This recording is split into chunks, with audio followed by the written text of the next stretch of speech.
Thank you for being with us. Our top story tonight is one that we have been following closely. Allegedly, the FBI used an undercover agent to target the clergy and leadership of the U.S. Catholic Church. That is according to a memo cited by House Judiciary Committee Chair Jim Jordan. He is demanding answers from FBI Director Christopher Wray and has now issued him a subpoena. Capitol Hill correspondent Erik Rosales spoke with the congressman and joins us now with the latest. Erik.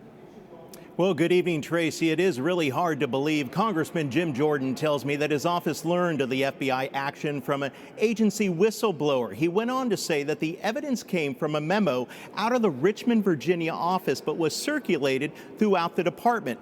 Now the Ohio Republican says the actions were a violation of the First Amendment. Just think about this past week, Sunday, that more Americans in church on Easter Sunday than probably any other Sunday of the year, there to celebrate the resurrection of our Savior, and to think that the FBI thought it was appropriate to have people inside the church while you're worshiping, while you may be talking to the priest, talking to your pastor. Congressman Jim Jordan tells me he wants to see the unredacted version of the FBI memo. So what was the FBI looking for? Jordan says what agents called radical traditional Catholics. But who they were going after were pro-life Catholics. Pro-life people in the Catholic Church. You can tell because some of the footnotes talk about in the aftermath of the Dobbs decision. The Ohio Republican doubts his committee would have found out about this, much less stop it without the whistleblower's help. Just a month ago, Attorney General Merrick Garland testified that the DOJ has no anti-Catholic bias. Attorney General, are you cultivating sources and spies in Latin Mass parishes and other Catholic parishes around the country? No, the Justice Department does not do that. It does not do investigations based on religion. I saw the document you have. What did you do about it? It's appalling. It's appalling. This week, Senator Josh Hawley sent a letter to Merrick Garland accusing the Attorney General of misleading lawmakers and is demanding answers. I contacted the FBI.